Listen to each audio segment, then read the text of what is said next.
Hey folks, David here once again. Hope you guys can hear me and you can see me. I know my quality is a little better in my videos now. Guys, I'm sorry I haven't done videos, but if you watched my a quick update on my channel that I did 12 days ago, yeah, about almost a week ago. Happy early Halloween, by the way, and uh, and be safe when you're trick or treating, or if you're gonna have fun on Halloween night. Be safe. If you're gonna party, drive safely, and be safe and have fun. I gotta work on Halloween night. As you guys know, I did start my new job. Uh, at the Walmart supermarket. I stack there. It's an okay job so far. I'm learning things, but I'm still thinking about getting a warehouse job probably, because I think I have more experience there. And plus, I get weekends off, you know. But for these weeks, I get only Tuesday and Wednesday off every time, so it's the same thing over and over. I know it's usually routine scheduled for a full-time job, but of course, I get my 2 days off like usual. Only work 5 days a week and 2 days where I can do videos and stuff. So I'm not quitting YouTube, folks. I did miss this. Really missed coming here on YouTube. I'm sorry for the lack of videos. It's just been busy with work. Y'all been busy and stuff. Gotta pay rent to live here, so yeah. YouTube doesn't pay the bills, unfortunately. I don't get paid for this. I wish, but yeah, it doesn't work like that. But anyway, guys, on my channel, maybe I go to Zaxby's tomorrow. What am I?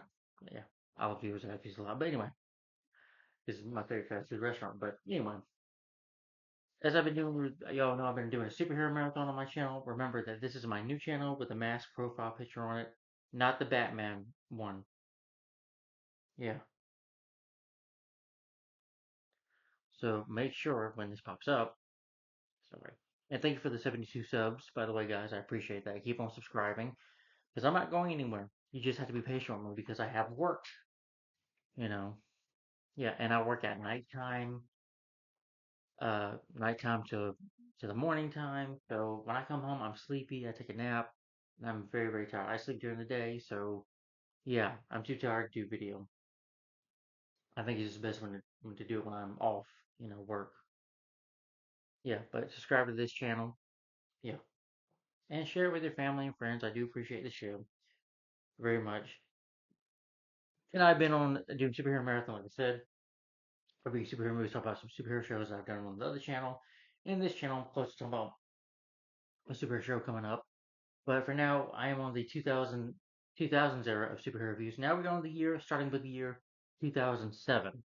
And this is part of the 8 film collection of Marvel animated feature films.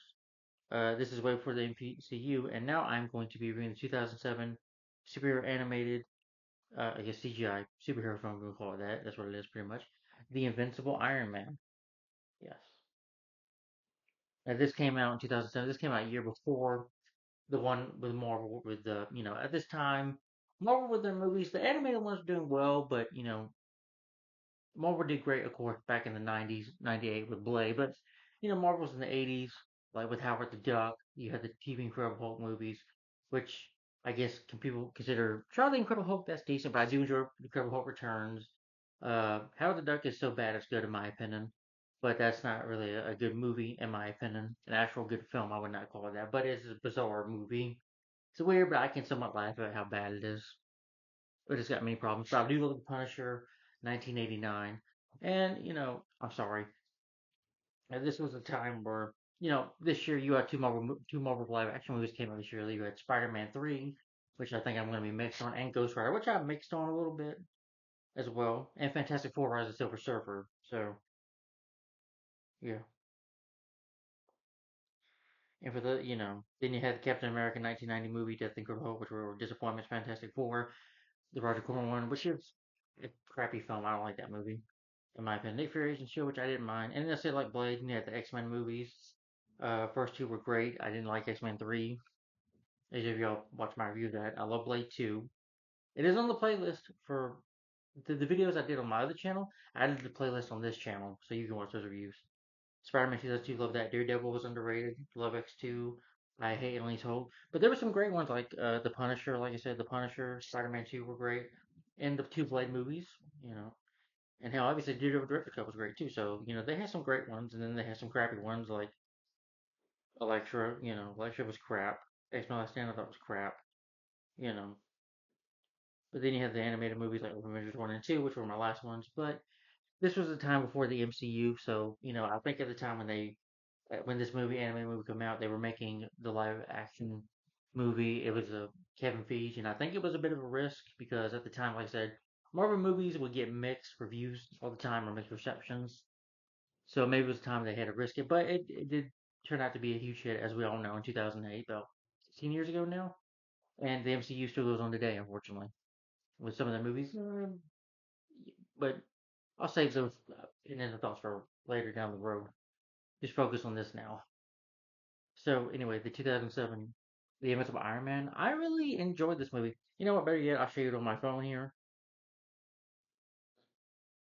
It's just kind of difficult to point. But The Invincible, I really enjoyed this movie. I did have a bit of issues with it, but I did enjoy this movie. I thought this was a really good movie.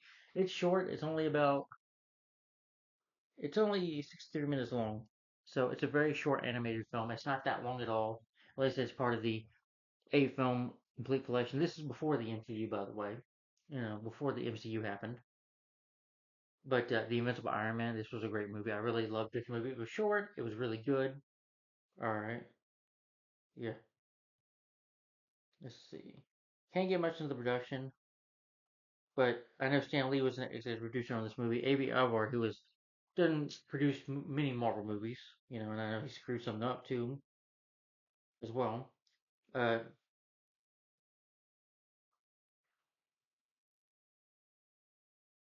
but you had a really good voice casting here too. But I'll get to that later. But I'll get to the plot synopsis. Not too much on the making of the movie, which is fine. I don't feel like doing that much of a long video tonight. Sorry. But The Invincible Iron Man, this animated film follows Tony Stark, an American industrialist and inventor who has made a fortune from his creations. While in China, Tony accidentally unleashes an ancient evil called the Mandarin. Now, to battle this maleficent entity back into submission, Tony must build the ultimate weapon, and so therefore he must become Iron Man. Surrounded by a high-tech armored suit, Tony sets out to destroy the Mandarin once and for all and take him down and stop him from taking over the world. He's a very powerful threat that wants to take over the world, and so Tony has to become a hero. He has to become Iron Man and stop and defeat this enemy. So, and there will it's a 123-minute movie. They do the Mandarin a lot better here, in my opinion, than they did than Iron Man 3. Yeah, Iron Man 3 they screwed that up terribly. I know. I think in the comics from I heard he's a big major villain for Iron Man. I've never read the comics, so don't bite my head off. Don't have a panic attack. But anyway, I'll talk about the movie itself. Then I'll give my final opinion on the film, the story, which I thought the story was really good. But I'll get to that. I really missed YouTube guys. Believe me, I wish I could do this every single day. I would do it. Heck yeah, I would do it. Sorry if my beard is showing a little bit. Yeah, it is a little bit of a beard here, but I shave. Yeah. I do got a hairy body, but yes, as you can tell. But I can't shave it. I can shave it, but then it'll grow back. So I was just unfortunately born with that. But anyway, getting back to the Invincible Iron Man, and not talking about my weirdly oddly hairy body parts. Sorry, just being weird. Yeah, the Invincible Iron Man. All right, let's get to it. So I like that it opens up with James Rod's. Um,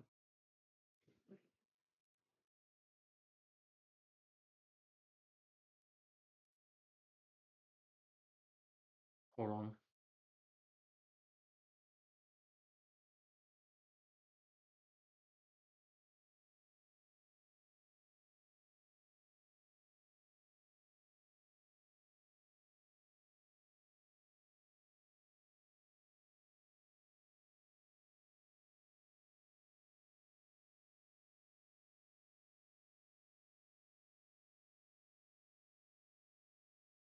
Where the movie opens up with this ancient Chinese architect. I do like the music. The music score is really good too.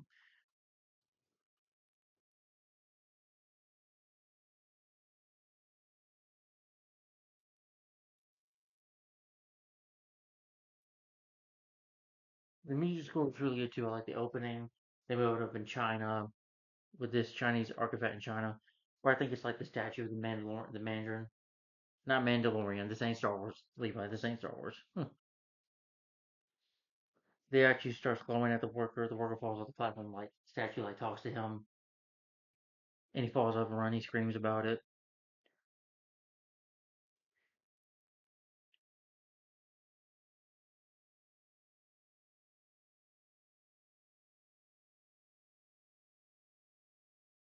And basically, Tony sends his friend James Rods to, I guess, a building a weapon, or it's a China city, and they have to use a machine to like build it up, you know. And one of them, the project manager, tells them about it. That they're behind schedule because of the Jade Dragon's command raids.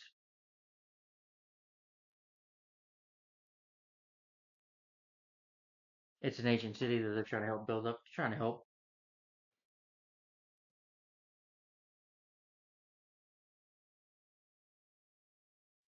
And you have these Jade Dragons who are attacking them. You have this character named Lee May who doesn't want to be there, but she's kind of has this responsibility, so she has to be there.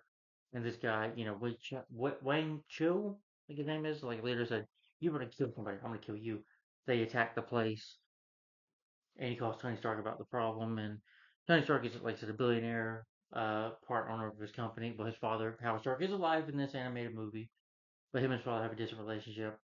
Tony is very irresponsible. He, of course, is a womanizer, sleeps around women a lot, parties, doesn't really care too much. Tony's very, you can say, selfish, a bit of an arrogant prick. That's what I would call him. But he does change throughout the movie, and he drinks, so, alcoholic, and doesn't care. He talks to the board members, and his father won't stick up for him, I guess, because he saved Tony's actions, and him and his father have a complicated relationship. The board of directors, or the stockholders, said that they want to fire him, and Tony says, "I'm not gonna go for this. I'm out of here." You know,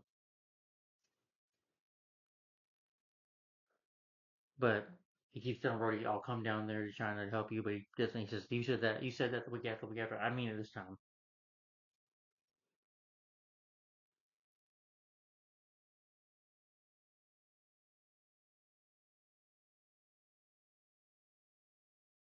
Yeah, well, I guess that they get mad because they give Tony his event. Think he's a loose cannon for the company, and that they need to be fired of him, be rid of him.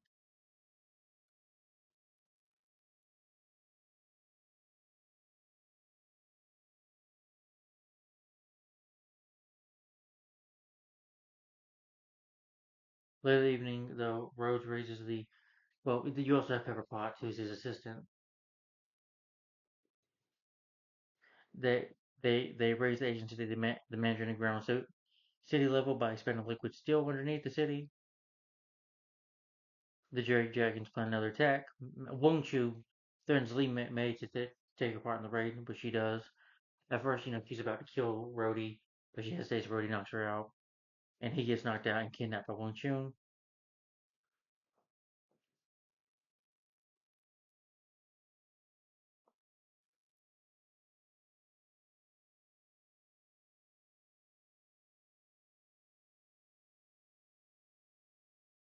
And Rhodey gets kidnapped, and Pepper, like Tony's taking a shower, goes tell him about it, and he says go down there. Tony gets down there, wants to help his friend. He's got a military convoy, helping him out, but they get attacked by the Jade Dragons,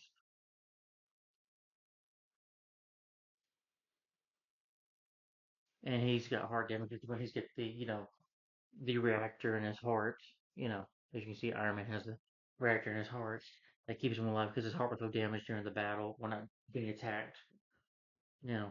In the Iron Man 2008 film, there was a missile that damaged his heart, I think, yeah. And so this doctor or medicine guy or whatever you want to call him helps him out. Lee Melcher does the for Tony, but Windshot gets onto her and he tells her that they they want Tony and Roz to build them a weapon. I'll explain why later.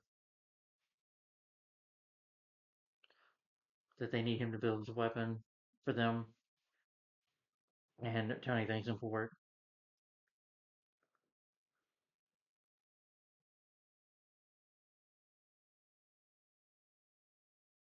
Yeah, Windshot, slaps her and she almost hits him back and he's about to kill her. He's like, "You just remember your responsibility," and she's got this bracelet. and she thinks of her past, of her father, who was disappointed with her because he wanted a son and she wasn't a son, and instead he got her, and her father always mistreated her. He died some time ago, but he always mistreated his daughter, telling her how worthless she is. So Lee May has a hard life. She doesn't want to kill anybody, but she feels like she has this major responsibility that's, you know, hard to, it's complicated to understand, but she feels like she has to. It's like he's forced to, be this way, to be a murderer or a killer, basically.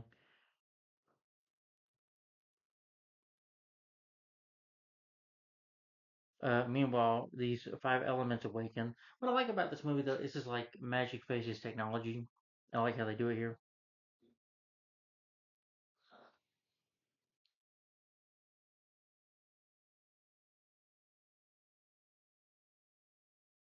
Uh, with Tony missing, though, his father, Howard, is told that, you know, Tony is to blame on the machete, you know, that they got the Stark Industries, and he tells Howard that the boy could sue him, or he can get sued from the Chinese government, and he can get fired big time, and that they want to blame Tony on it. Tony's missing. He's like, don't use your feelings as a father. And you focus on being a businessman right now.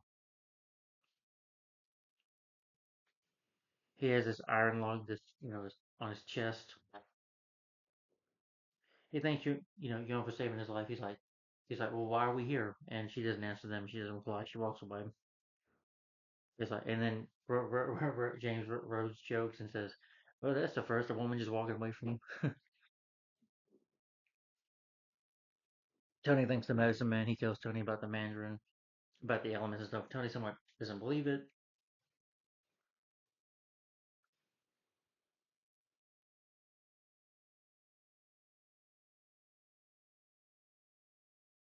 There are these five rings that these elements need to wake up the Mandarin.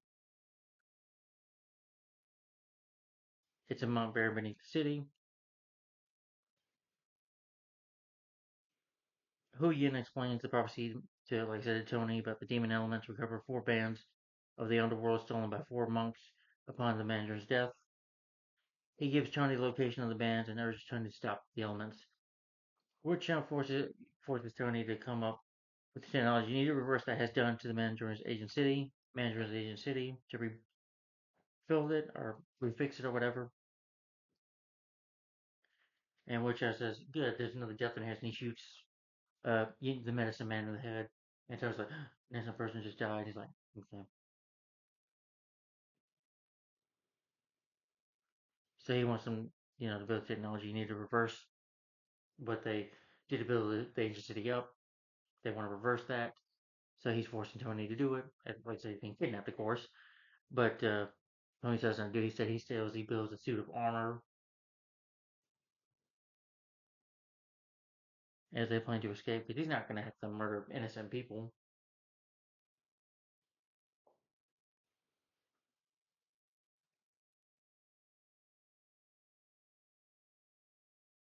Uh, Tony even has a bit of a talk with Lee May about the way, where she's like, that's your choice to be that way. And they somewhat certain, her and Tony develop a bond, sort of a friendship, which I never really finds out what they're up to, but Tony's able to sneak back in there as they already built the armored suit. But before Wing Chao can still tries to murder Rhodes, Rhodey. Instead of that, Lee May shoots him dead.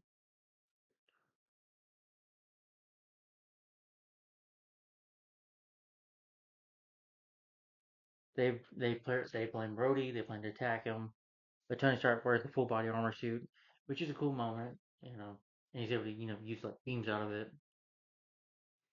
Deflects most of their bullets because they try to like shoot at him, but their armor's pretty good, so it protects him from bullets.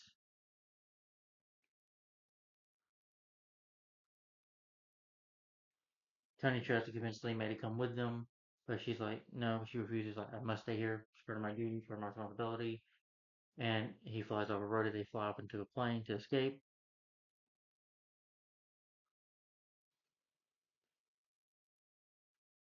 Lee May, Lee May goes back to the the J Dragon headquarters. She finds out that that the Iron Knight is about to prison the Mandarin, and the Mandarin that is Tony, as legend has it. They deflate back to America, but Shield Agent Drake puts them on arrest for dealing arms with the J Dragons. Like I said earlier, where China government accusing them of selling weapons to the J Dragons and with Stark Industries to, you know, for I guess you say J Dragons they probably consider as terrorists, and they blame Tony for selling it to them because that's where Shield wants to arrest him.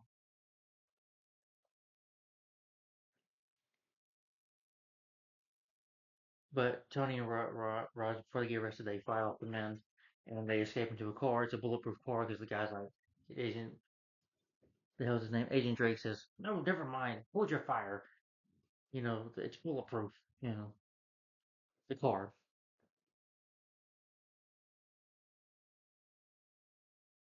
But meanwhile, Lee May and her J Dragon, which he's leading now, some of the members worry about the fifth elements.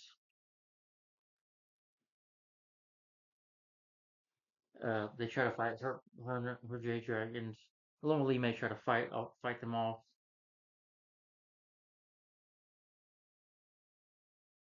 Tries to take down the fifth elements and tries to take down the Mandarin's temple, but no success as the J Dragons get killed and wiped out, except Lee May herself, where she bows down to them for forgiveness.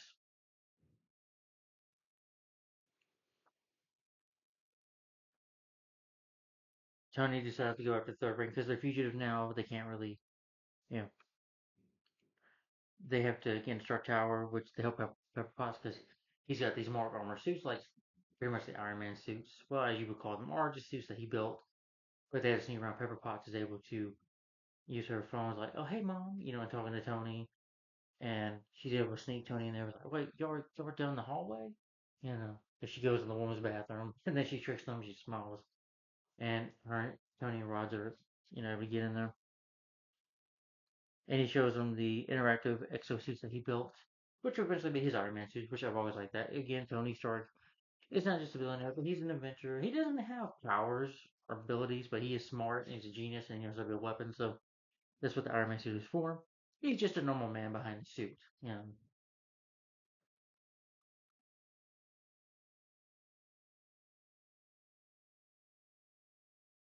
But Rhodey is frustrated that Tony did. He's like, "You didn't trust me to touch Tony. You didn't trust me to do this. You're just like your father. And you were mad when your father lied to you about something." And he's like, "Rhodey, I'm sorry.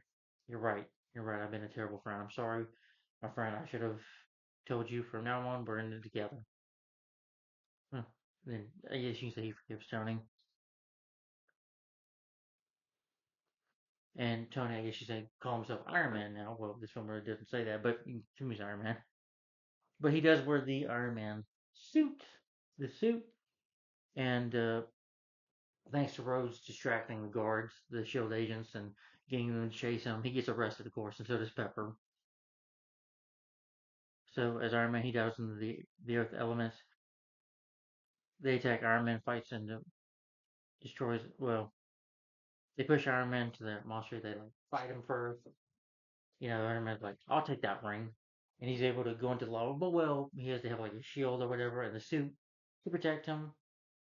He fights them off. One tries to one element like freezes another element, and then he drives another element into the water. I mean, to the lava and destroys it.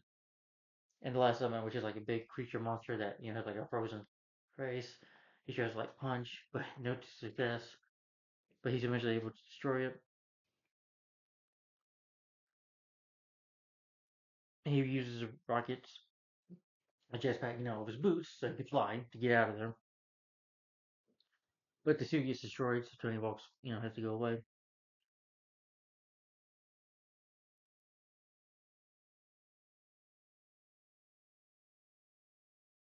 Uh, Tony does go back, and he finds out that his father, you know, takes out his frustration on his father. That they've always had some relationship, and he said, "Tony, it's always been about business and stuff, and you know, mom treated me better, or where my mother treated me better, all that."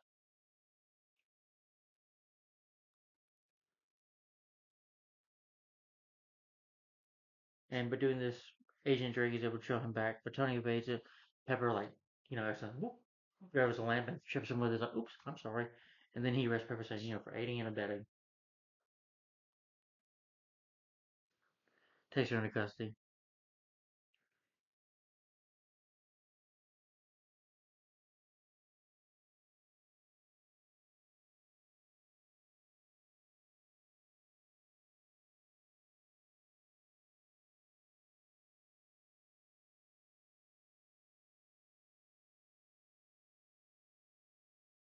Tony does go back to the stock tower, but he's still wanted. Tries to call his dad, and his dad, says, "Yeah, son, you come on right up. I love you." But he's basically his dad's trying to protect him. He meets Lee May. Lee May's like, "What are you doing here? We can help each other out. We need to find the fifth ring, yeah, or the last ring or whatever." So her and Tony steal the jet. They knock down the agents, with the help of Lee May. Tony Jones, the old Iron Man Homer, the old Iron Man they were to escape. You know, the J Dragon's palace, yeah, our place or whatever. They go to the monastery for the Mandarin.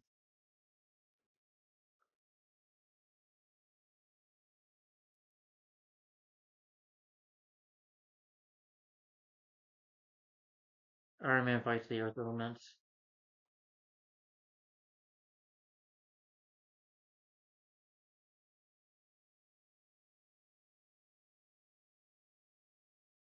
He fires forces.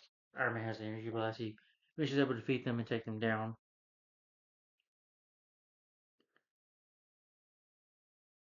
But like I said, there's spoilers in here, so if you haven't seen this animated movie, The Invincible Iron Man, don't watch this review.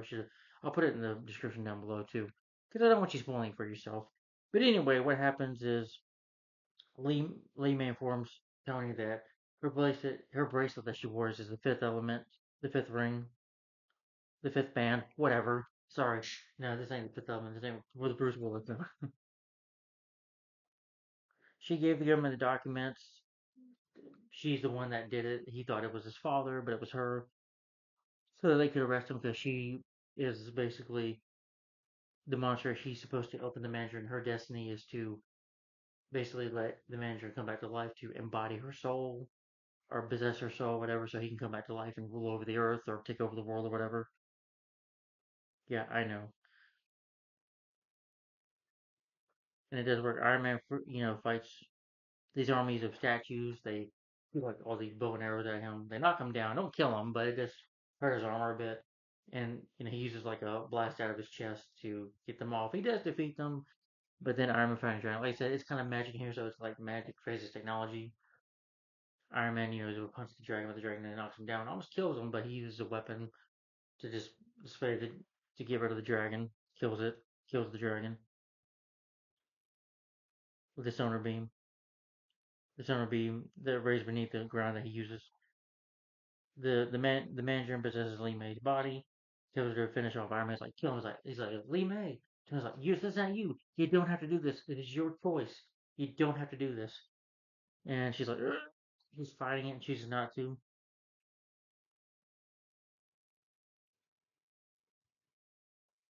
Well,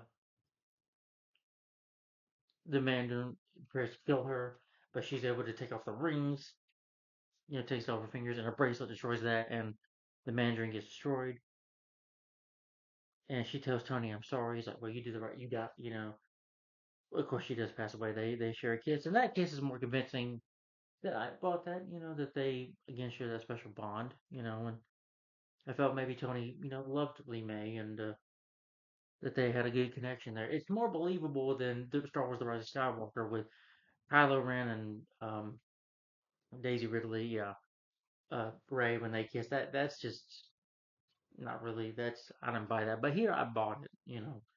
And that was an emotional scene when Lee May. It was sad when she died. I felt the Tony's pain and emotion there. And then at the next board of directors meeting, Tony gets cleared of all charges. Boyer says that someone has been buying so much stock from the Stark Enterprises that they don't have long controlling interests. And Stark admits that that's him, that's me. for tour business. He promotes Rhodey to chief engineer of advanced technologies, and hands control of the company to Howard, his father. As the first order of business, Howard fires the entire board of directors, including Boyer. And him and his father, you could say, have a better relationship now, and Tony will be Iron Man and continue to probably fight for crime. Yeah, fight for the good, fight the good fight, as you can say. But yeah, that's the Invincible Iron Man. Yeah, that's it. Yeah. So let me give my final opinion on this movie. Yeah. Anyway, give me a final opinion on the film.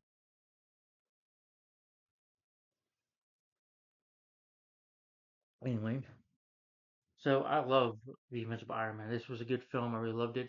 I like the story. The story was good, like magic versus technology. It was a good origin story. You know, I like Tony Stark. At first, yeah, you say Tony, is a womanizer, a billionaire playboy who doesn't really care too much about anything or people or anybody. Was just a guy that was in it for the money or just loved making money, spending time with women, drinking and partying. You know,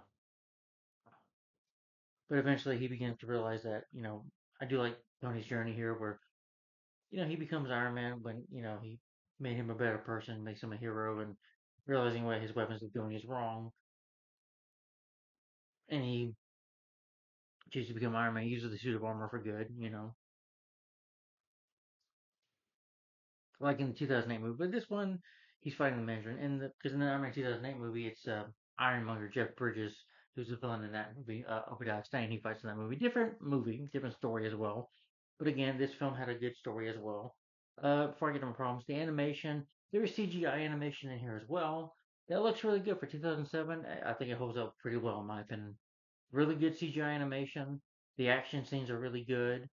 You know, before I get to my problems, I do wish that he kept the red suit a little more. The red suit was cool. We only got to see it for like, what, 15, 18 minutes in the film, a little bit, more or less, I guess. Didn't really count the time, but it does get destroyed, which sucks. Because I've always loved, Iron Man suit. And the whole film is CGI. I mean, Ultimate Avengers was too, but I like the suit, Iron Man suit, better than Ultimate Avengers 1 and 2, but that's just me. But the suit is still cool here. And I like his old body armor, you know, his Iron Man armor before. It's cool, as we see that in the 2008 movie as well. Uh, but this one, it flies and it works. It's a cool suit. And the action is good, the animation, the story's really good, the characters were good.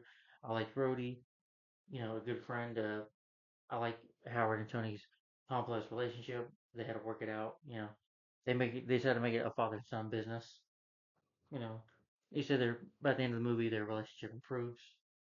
As you can see, he probably thought Tony was just being immature and not really caring at all. But when Tony starts to become a better man, thanks to becoming Iron Man, changing his mind and having a change of heart, as you can say, they become better in their relationship as father and son. And Pepper was funny. I know she's like the love interest, of course, in all three movies. But here it was Lee May, even though she's Tony's friend. There was definitely some sparks between them there, a connection you can tell. And when she died, it was a sad moment. Lee May, you really felt sorry for her character, what she had to go through, what she's been told she has to do with her life. And but by the end of the movie, she becomes a hero. She defeats the Mandarin and saves Tony life and saves the world basically. And you know, yeah. And that was a good story. They did really good with that. The animation, I like the whole thing with magic versus technology. That was really well done in my opinion. Uh, yeah, good movie. It's short. It's a 1 hour and 23 minutes long. It's only 78 minutes or 63 minutes long or 70 something minutes long. But it's real short. Like I said, short movie though. It is not long. It goes by at a really good pace. It's very enjoyable. The voice cast I thought was great. That did fantastic. Don't get me wrong, I like the guy who voices Tony Stark, but to me, Tony Stark, Iron Man will always be Robert Downey Jr. Live action wise, he'll always be my favorite Iron Man. No matter who can voice the character in animated cartoons, I'm sure they have Iron Man in anime shows and stuff. Iron Man will always be Robert Downey Jr. to me. Just like Christopher Reeve is Superman, Robert Downey Jr. is Iron Man. To me, at least. Yeah. And I do like what they did with the Mandarin. The Mandarin poses as a threat, as to Iron Man 3, where it's a joke. If you've seen Iron Man 3, you know what I'm talking about. What they did with that movie, yeah, was. I don't hate Iron Man 3, but that movie has many flaws, many problems that kind of just bring it downhill for me. Probably my least favorite Iron Man movie, yeah. Yeah, but that's just me.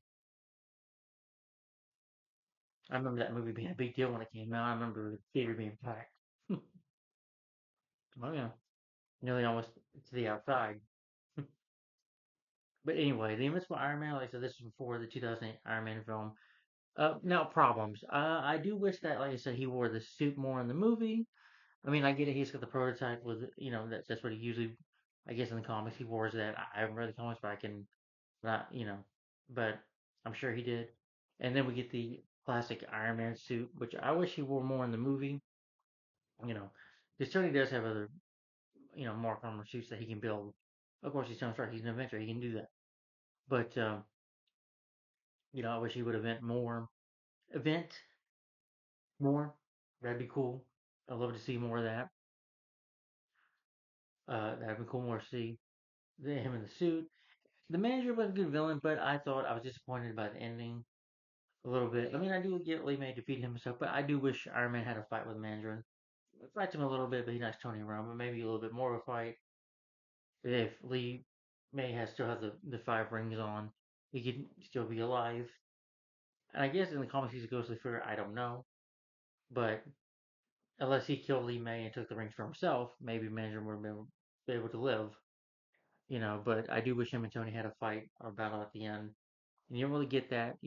I felt Mandarin was defeated easy, but I get it. It's a 63-minute movie. Maybe they were short on time, so they had taken it. But I do wish there was a bit of a fight because the stakes were pretty high. So I think you needed a bigger fight at the end. A longer fight at the end with the Mandarin because he's a big villain. He's a threat, but they don't make him a joke or anything. You know, no. I just wish they had a better fight. But he was still a good villain here, despite just the climax. So I wish it could have been a lot better in my opinion. It was a good climax, but I just wish it was a little better. That's just one of my problem with it. Yeah, and the film is short. The humor works as well. It's funny as well at times. It's a good movie. Like I said, 2007. Uh, even some superhero movie. Like I said, Marvel had Spider-Man 3 and Ghost Rider, Fantastic Four: Rise of Silver Surfer, which got mixed bags. Yeah, I think I'm mixed on. I am mixed on Spider-Man 3. I don't know if I really hate that. I'm gonna read that eventually, and Rise of Silver Surfer, which I'm mixed on as well. Ghost Rider, meh, mixed on too. But if you want a great Marvel movie from that year, 2007, I definitely recommend The Invincible Iron Man. It's not perfect, but it is a good movie. It's a lot more enjoyable than in those films, in my opinion. It's not 2 hours. I'm not saying those movies are long, but this one was shorter. I think it has a better story than those three movies combined, especially Spider-Man 3. Yeah, that story was all over the place. But anyway, this ain't about Spider-Man 3. This is just about The Invincible Iron Man right now. So we'll get to Spider-Man 3 eventually. Like I said, I go by years and months. I think Spider-Man 3 came out in May of 2007, so it'd be a little later down the road. But anyway, guys, that's my review of The Invincible Iron Man. That was really good. So my rating for The Invincible Iron Man, I'm gonna give this film a thumbs up, and my rating for The Invincible Iron Man is 4 out of 5 stars. So guys, tell me in the comments down below if you've seen The Invincible Iron Man. What do you think of this 2007 animated movie? In your opinion, do you like it? Do you hate it? Do you prefer the live action movies over this? You probably or the live action Iron Man 2008 movie. Do you think this is better than Iron Man 2 and Iron Man 3? I would say it's better than Iron Man 2 and 3, but I do like Iron Man 2, but Iron Man 3 I like, but it's just, got many problems with that movie. But we'll get to the Iron Man live action films in due time. Yeah, because Iron Man came out 2008, and I won't be reviewing Iron Man 2 and 3 until we get to the 2010s era of superhero reviews. Because Iron Man 2 was 2010 and 2013 was Iron Man 3. So, yeah. But we'll get to those eventually down the road on this channel. So, anyway, guys, tell me in the comments down below my rating for the Invincible Iron Man once again. A thumbs up and and 4 out of 5 stars. So, guys, tell me in the comments down below what do you think of the Invincible Iron Man in your opinion? Do you like it or do you hate it? Tell me in the comments down below what do you think of the film, and stay tuned for the next review.